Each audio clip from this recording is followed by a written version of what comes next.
Briefly, ancient China had 12 dynasties.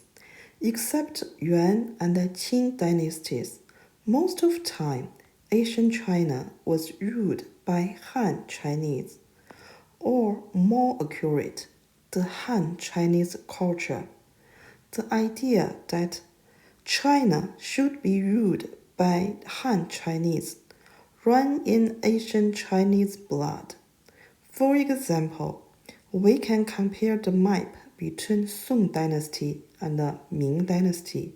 Apparently, Ming territory included Song, Jin, West Liao, West Xia, etc.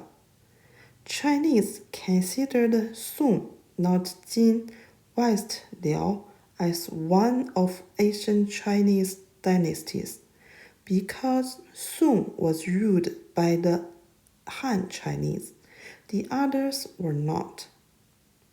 Even in Qing Dynasty, Jin didn't replace Song as one of ancient Chinese dynasties, although Qing originally was called the later Jin because Manchuria people were the descendants of Jin. In the late of Ming Dynasty, Nurhaci founded the later Jin and separated from Ming. Started from this point, the later Qing and Ming were two independent countries. In the later Qing, most people were Manchu, and a few were Han Chinese.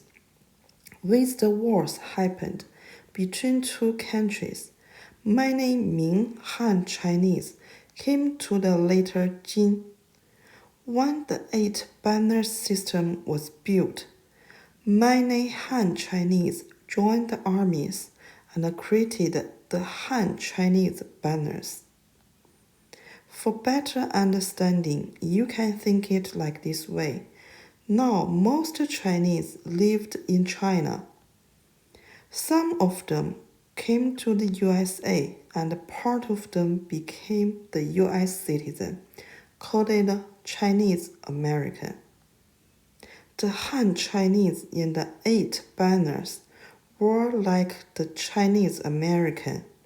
Similar, we can make a name for them, Han Chinese Manchu. The Qing rulers considered those Han Chinese Manchu as their citizens, although Han Chinese Manchu never equally treated as the real Manchuria people. During the war, Han Chinese Manchu helped Qing to attack Ming, but regular Han Chinese might not like Qing very much. The conflict between the regular Han Chinese and the Qing rulers were existing during the whole Qing dynasty.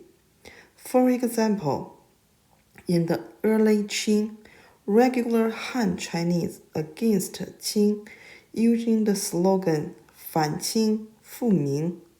反清 means against Qing. 复明 means let the Ming rule the country again. Actually, they wanted the country was ruled by Han Chinese. About 300 years later, the revolution of Xinhai, which happened in 1911, used the slogan 驱除鞑虏,恢复中华. This was the other way to say against Qing and let the Han Chinese rule China.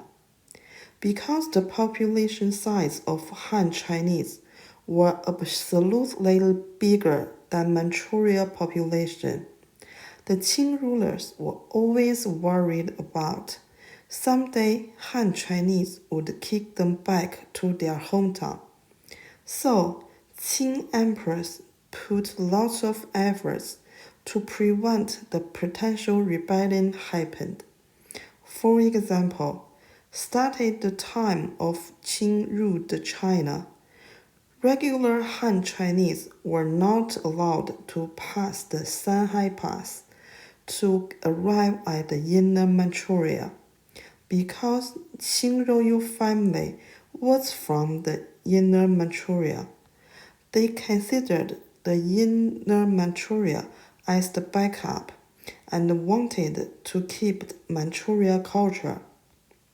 So, the Qing emperors made the Inner Manchuria as the reservation.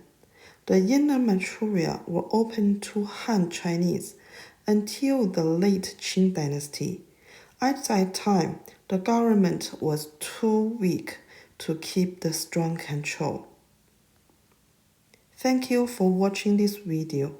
In next video, I want to share with you a famous event happened in the early Qing dynasty called cut hair or cut head your choice.